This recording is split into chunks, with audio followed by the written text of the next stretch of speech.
The 1920s were a time when people were after easy money. People flocked to the stock market, buying up shares in small companies with borrowed money. And for a while, returns were good. But this go-go atmosphere also attracted swindlers and con artists. Carlo was one of them. He arrived in the U.S. from Italy in 1903 with just $2.50 in his pocket. He'd boarded the ship with more, but Carlo had lost most of it gambling on the way over. He eventually made his way to Montreal, where, as a bank teller, he made connections with many new Italian immigrants. The bank had been paying very high interest. These interest payments were covered by the profits from real estate investments, except that they weren't. All the payments were funded through new deposits from new customers. When the flow of new customers stopped, the interest payments dried up. Clients demanded their money, and the bank failed. The owner ran off to Mexico with whatever money was left. But Carlo was intrigued by this approach. By 1920, he was in New York running a company that promised to double investors' money in just 90 days. And if you were a ground floor investor, that's exactly what happened, and you were paid promptly. By the mid-1920s, Carlo's company made millions. Investors clamored to give him money, handing over their life savings and mortgaging their houses. But then several people got suspicious.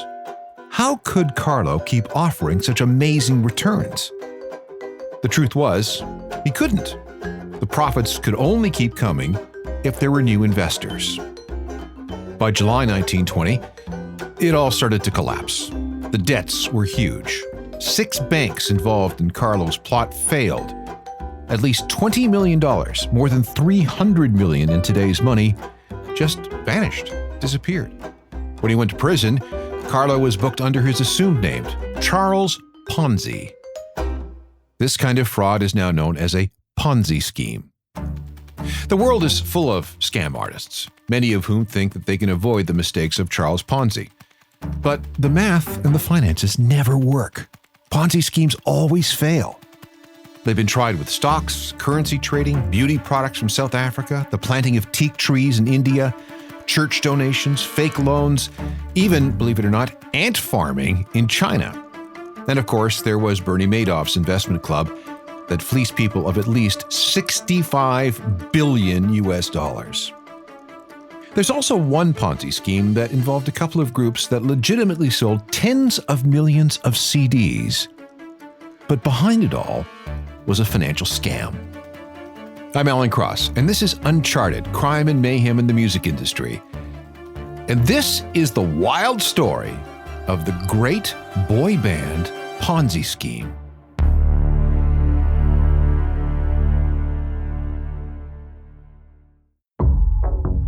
In the late 90s and early 2000s, no one sold more records than the Backstreet Boys.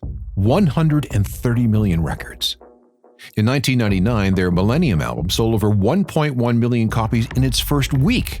No one had ever done that before.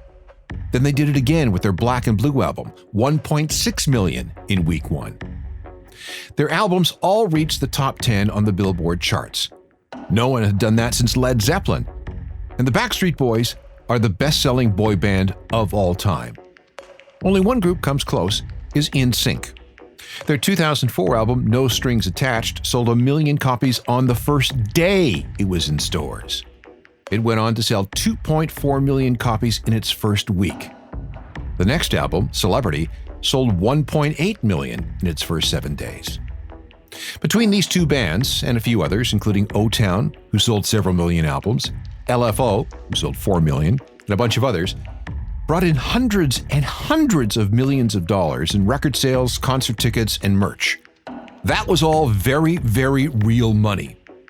But despite how it looked with the money and the fame and the millions of screaming fans, it was backed up by a mirage, a scam that saw investors lose more than $1 billion. It was an old-school Ponzi scheme, the longest in American history, and it spanned more than 30 years. At the center of everything was Lou Pearlman, a tubby, bespectacled, innocuous-looking man who liked to be called Big Papa. He not only created the Backstreet Boys and NSYNC and half a dozen other teen idol bands, but he was also a fraudster and a crook who ended up dying in jail. Let's see if we can unravel this crazy story. Lou Pearlman was from Queens, New York. His childhood home was in an apartment building across from Flushing Airport, a place where blimps and other airships took off and landed. Lou loved blimps. He was obsessed by them. Using his connections to his high school newspaper, Lou managed to get a ride on one of these airships. Lou was also very much into music. His cousin was Art Garfunkel. Yes, of Simon and Garfunkel. He saw what Art was doing and loved the idea of a career in music. But after trying and failing as a band manager as a teenager, he just gave up. So it was back to blimps and the world of aviation. After high school, Lou went to Queens College. One of his projects was a business plan for a helicopter taxi service throughout the New York area. And by the late 1970s, the company was up and running with one helicopter. This did create more aviation connections, however, one of which was to a guy named Theodor Wollenkemper, a German businessman who had his own airship company. The two of them got along very well, and Pearlman eventually ended up in West Germany getting trained on some of Wollenkemper's aircraft. When he got back to the U.S., Pearlman formed another country, and he called it Airship International. It was designed to rent blimps to companies for advertising purposes, much like we see with the Goodyear blimp. His first customer was Jordache Jeans, and they jumped at the idea. What they didn't know was there was no Airship Enterprises blimp. Pearlman took the money from Jordache to build one, a 170-foot-long gold and silver machine. It was delivered to Jordache for their campaign in October 1980, and at 8:45 on the morning of October the 8th, it took off from Lakehurst Naval Station in New Jersey, which is the same place where the Hindenburg turned into a ball of flame on May 6, 1937. It bursts into flames. Get it started. It's crashing terrible. Oh, the humanity. The Jordache blimp crash wasn't anywhere near that dramatic. It was supposed to fly to nearby Teterboro Airport before moving to Battery Park in Lower Manhattan. But by the time it reached about 6,000 feet, something went wrong.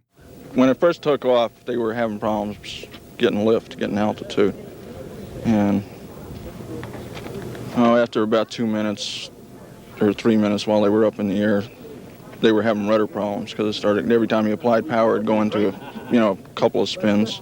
The 170-foot helium-filled blimp found itself impaled in a tree. Less than a half-mile from, and minutes after, it took off at the Lakehurst Naval Air Station.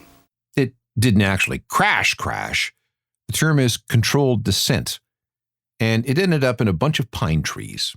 No one was hurt. There were suits and countersuits that took 7 years to sort out, but in the end, Pearlman was awarded $7 million in damages. With Airship International's reputation in tatters in New York and New Jersey, Pearlman formed a new company, this one called Airship Enterprises, and tried again. He raised $3 million through a public offering, claiming that this was a venture with Theodor Wollenkemper. It was not. But still, he managed to get a nice contract with McDonald's. In July 1991, a little more than a decade after the crash of the Jordache blimp, Pearlman relocated Airship Enterprises, now called Airship International, to Orlando, where he set up MetLife and SeaWorld as clients. Things did not go well. Pearlman met Jerome Rosen, a trader at a small company called Norbase Securities that always seemed to be in trouble with securities regulators. It looked like there was a pump-and-dump scheme with Airship International. Its stock price went up, even though the company had almost zero revenue. And then 3 of the blimps crashed. When clients started bailing, the company's stock dropped from a high of $6 to just 3 cents. Pearlman had no choice but to shut it all down. But looking back on all this, it's all kind of odd, right? How could so many Airship International blimps have such a terrible safety record? Some speculated that these weren't necessarily accidents, suggesting that wrecking the blimps was an insurance scheme. When Pearlman collected the money, he just used it for other schemes, including, as we'll see, investing in boy bands. Lou launched a new venture, a private air charter company called Transcontinental Airlines. It leased private planes to celebrities and musicians, and this is how he encountered New Kids on the Block. As all of this was happening with his blimps and private charters, Pearlman became fascinated by the New Kids phenomenon. Here was a manufactured group designed and marketed to teen girls. The venture was bringing in millions upon millions of dollars in record sales, publishing, merch, and concert tickets. When Pearlman found out that New Kids were doing $200 million a year in record sales and upwards of $800 million in touring and merch, he decided that he was in the wrong business. And really, how hard can it be? All he had to do was get a bunch of good-looking guys, get them some catchy pop songs, and market the crap out of them. The first thing Pearlman did was create a new company, Transcontinental Records. The second thing he did was hired Johnny and Donna Wright, the husband and wife team who used to look after New Kids on the Block. Pearlman and the Wrights used the New Kids playbook and a $3 million fund for a talent search. Where did that $3 million come from? From the crash blimps? Maybe. Looks like it. 5 young men who responded to an ad in the Orlando Sentinel were selected after auditions in his blimp hangar, and they were dubbed the Backstreet Boys, after an outdoor flea market called Orlando's Backstreet Market, which was also a popular teen hangout. The group began their career in 1993, performing at malls, schools, and restaurants, anywhere that would have them. Pearlman then sent them to Europe for polishing. Meanwhile, back home, the blimp business was not going well. Airship International was hemorrhaging money, $2 million in 1992, $4 million in 1994, and by late 1994, only one of the 5 original blimps was still flying, and then that one died in 1995. But the Backstreet Boys were a different story. Pearlman executed one of the great pivots of all time, from failed blimp entrepreneur to boy band mogul. By the time they were back in the States, the Backstreet Boys were stars across Europe. Success followed in North America. Their self-titled debut album sold 14 million copies, and their second sold another 14 million. Pearlman thought, hey, that was easy. Let's do it again. And here's his reasoning, and I quote, "Where there's McDonald's, there's Burger King. Where there's Coke, there's Pepsi. Where there's the Backstreet Boys, there's going to be someone else. Someone's going to have it. Why not us?" Word got out that Pearlman was looking to finance another boy band. He met Chris Kirkpatrick, a singer who was keen to help out. After spending a year looking for the right members, Kirkpatrick and Pearlman had their second boy band. They were dubbed In Sync, and they were also signed to Lou's Transcontinental Records. They caught on even faster than the Backstreet Boys. Their 1997 debut album sold 15 million copies. The follow-up was a Christmas album that sold another 2 million. A third album, No Strings Attached, sold that 2.4 million copies in its first week, a sales record that stood for 15 years. The money gushed in. But where exactly was it going? It certainly wasn't going to the members of the Backstreet Boys, nor was it going to anyone in NSYNC. So, what was going on? Well, the answer is that it was all being siphoned away.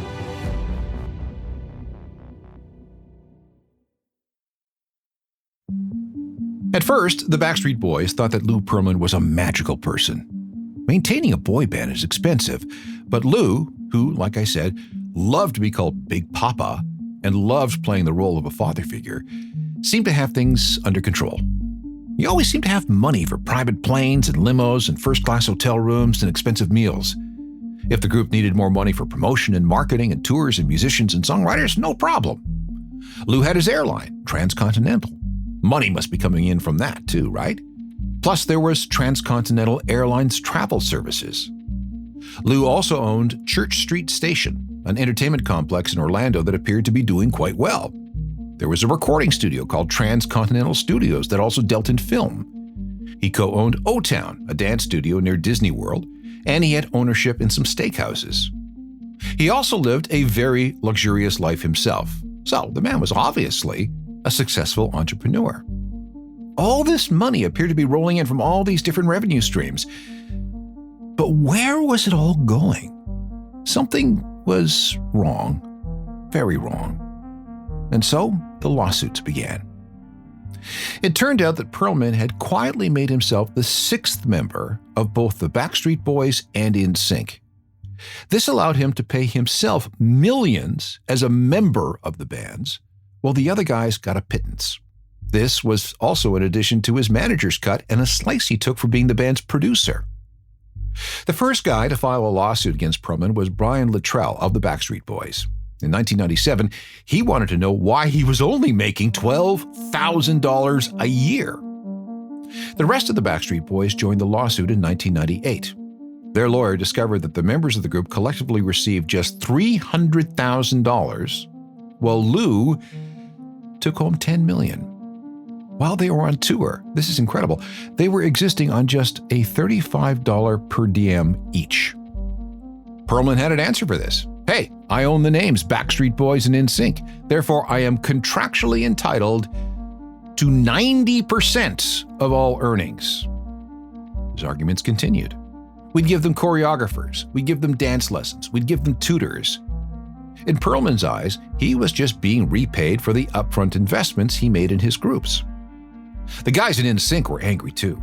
In 1999, after all the albums and ticket sales and merch and radio airplay, they were invited to a dinner with Pearlman at a steakhouse in Beverly Hills, at which Lou promised to give them a big payday.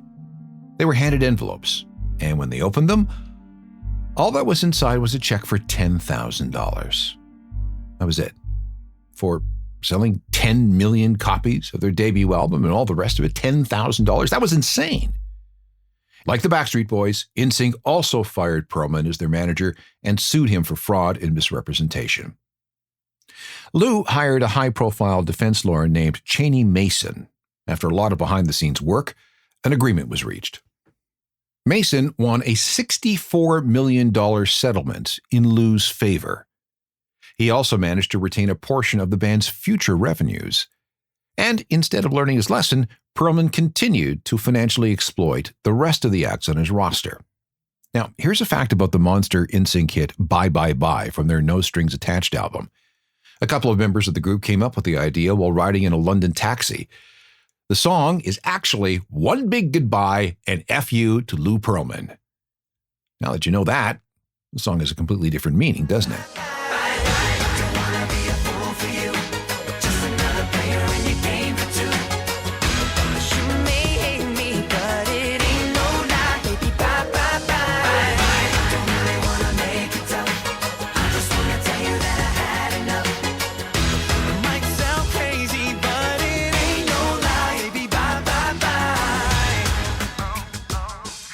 For successfully mitigating the lawsuits brought against Pearlman by the Backstreet Boys and NSYNC, lawyer Cheney Mason was entitled to a fee of $15 million.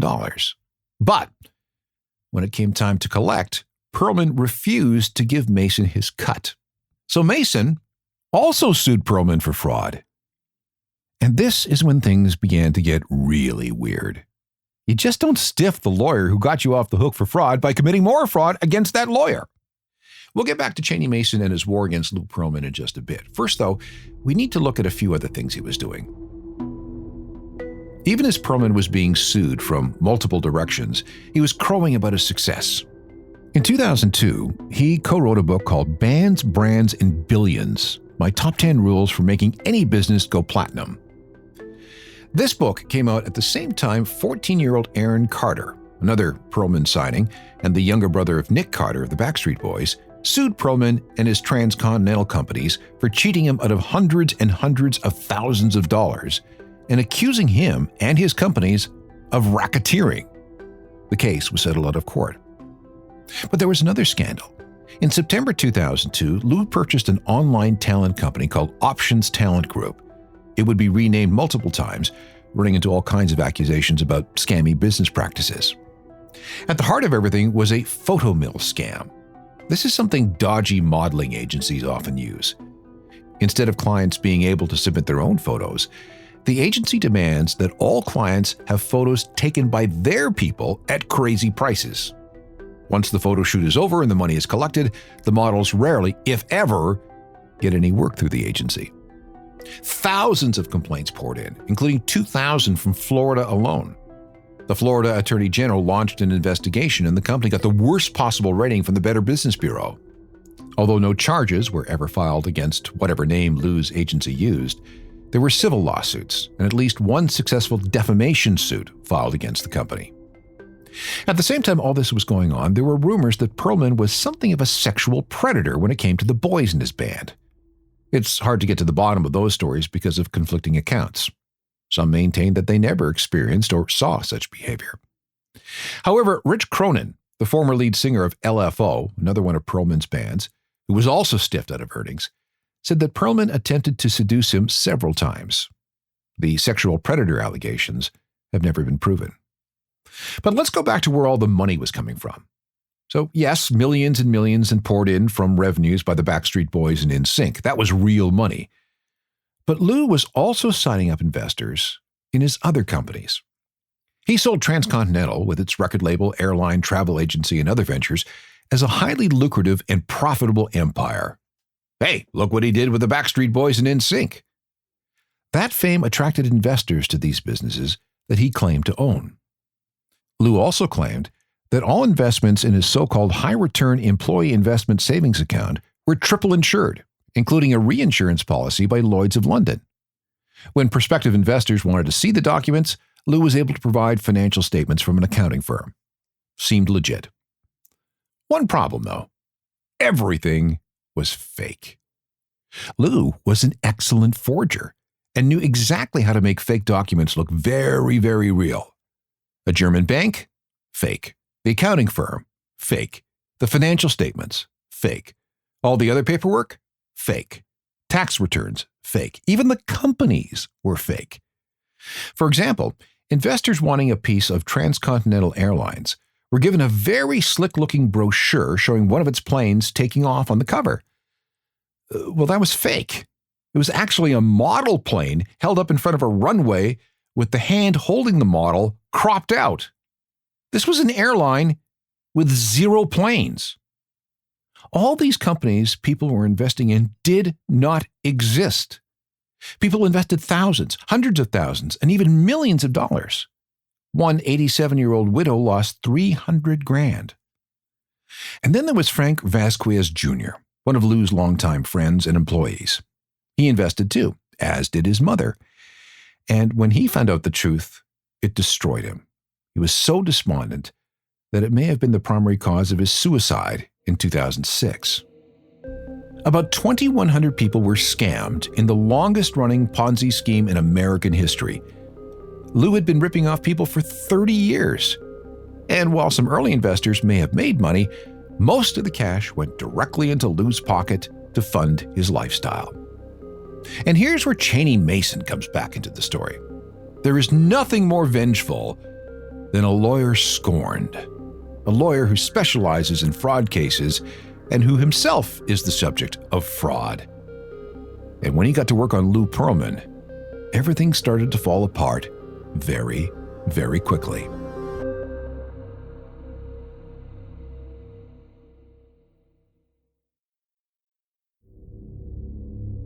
Cheney Mason is not a man to be trifled with. When Lou Pearlman refused to pay the $15 million fee he earned for getting him out from underneath the lawsuits by the Backstreet Boys and NSYNC, he sued Pearlman in 2003. And he started finding some very interesting things. Remember those blimp crashes? All those airships were insured. The insurance money went to finance the startup of both the Backstreet Boys and NSYNC. When that money ran out, Pearlman agreed to a terrible deal with BMG Records for his boy bands.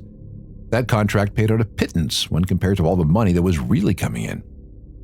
So if not from the boy band revenues, where did all the money for Lou's big spending come from? Well, that bogus employee investment savings account that he marketed for at least 15 years. And how was that account funded? By investors who believed that Lou had some magic touch when it came to making money. And where did the money go?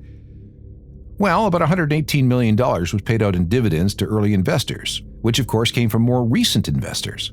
The rest, at least $38 million, but probably much more, went to Lou and 2 of his associates. Another $7 million was paid out in sales commissions. Mason was shocked at what he found and contacted the FBI.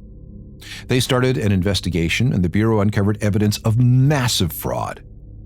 The Florida Office of Financial Regulation was also contacted, and they started looking into 16 of Pearlman's business entities, most of them involving the name Transcontinental. They also wanted to know about a company called German Savings, which appeared to be a bank, but they couldn't find it. Then they looked for the accounting firm which prepared all the company's statements, and that led to 2 addresses in South Florida. At the first address, there was no accounting firm. The second shared an address with, bingo, German Savings.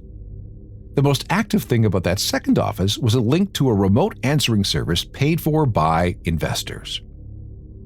In February 2007, a raid was ordered on Pearlman's home and office as part of a widespread criminal probe. They seized documents associated with a complicated trail of money. Transcontinental was placed into receivership. Pearlman was placed into involuntary bankruptcy, and an auction was held to recover money from all the expensive art and memorabilia he owned. But unfortunately for those hoping to get their money back, most of the art and memorabilia was, you guessed it, fake. Meanwhile, his Church Street station was sold for $34 million in a bankruptcy auction. The IRS got involved too, and even at the earliest stages of the investigation, it appeared that there was at least $314 million in claims against Pearlman. But Lou seems to have been tipped off, and he fled the country in either late January or early February 2007, just before the raids began. He was first rumored to be in Germany on tour with his latest band. There were other sightings in Russia, Belarus, Israel, Spain, Panama, and Brazil. But in June 2007, a German couple on holiday in Bali recognized Lou's picture in a local newspaper report about boy bands. They took a photo of that newspaper and sent that picture to a journalist in Florida. That journalist tipped off the FBI. The next day, June 14, 2007, Pearlman was arrested at his hotel in the Nusa Dua area of Bali. He was flown back to the U.S. and indicted by a federal grand jury on June 27th on charges of conspiracy, money laundering, and making false statements during a bankruptcy hearing. At the time of his arrest, he owed investors at least $96 million. He had less than $15,000 in the bank. Even as he sat in prison, Pearlman tried to keep things afloat. One of his requests was a phone line and an internet connection so he could continue to manage whatever bands he had left on his roster. That request was denied. Lou Pearlman was found guilty on all charges and was sentenced on May 21, 2008. He got 25 years, although the judge said he'd reduce that sentence by 1 month for every $1 million he helped recover. Otherwise, he would have to stay in prison until March 24, 2029, when he would be 75 years old. Lou Pearlman wouldn't make it. He wasn't exactly the healthiest of people. He was overweight, he drank, had a bad diet. In 2010, he suffered a stroke caused by a heart valve condition that prevented it from opening fully. He underwent surgery to replace that valve, and that seemed to fix things for a while. In 2014, he claimed that this near-death experience had made him think more about his health, and he was living cleanly. But then an infection set in, and before he could be scheduled for more surgery, Lou Pearlman died of a heart attack on August 19, 2016, at the age of 62. Pearlman's Ponzi scheme lasted 30 years. Not only was it financed by investors lured in by the promise of high returns, it was also financed by the success of 2 of the most successful pop bands in history. So, if you ever bought any records or merch or concert tickets involving the Backstreet Boys, NSYNC, Aaron Carter, O-Town, LFO, Take 5, US5, Natural, Marshall Dillon, Solid Harmony, Innocence, Jordan Knight, Smileys and South Star, and C-Note, your money went to Pearlman's Ponzi scheme. Who knew? All those acts, with the exception of US5 and Marshall Dillon, sued Pearlman for misrepresentation and fraud. All the other cases have been won by the plaintiffs or settled out of court. Investors were fleeced for at least $1 billion. And at last count, $300 million is still missing and will probably never be recovered. Meanwhile, the story of Lou Pearlman continues to be studied. He was the master at the art of deception. The fact that he kept so many fake businesses afloat while managing all these music careers is incredible. And psychologists marvel at his narcissistic and sociopathic personalities. Lou Pearlman lived large, but it was all a lie, except for the music that was made.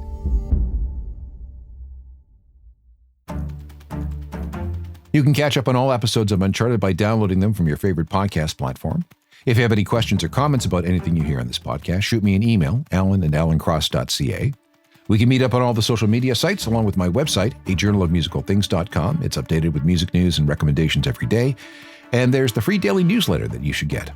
Oh, and please check out my other podcast, The Ongoing History of New Music, which deals with rock music at large. There are hundreds and hundreds of episodes that you can all enjoy for free. See you next time for more stories of crime and mayhem in the music industry. Episodes arrive every 2 weeks. Technical productions by Rob Johnston. I'm Alan Cross.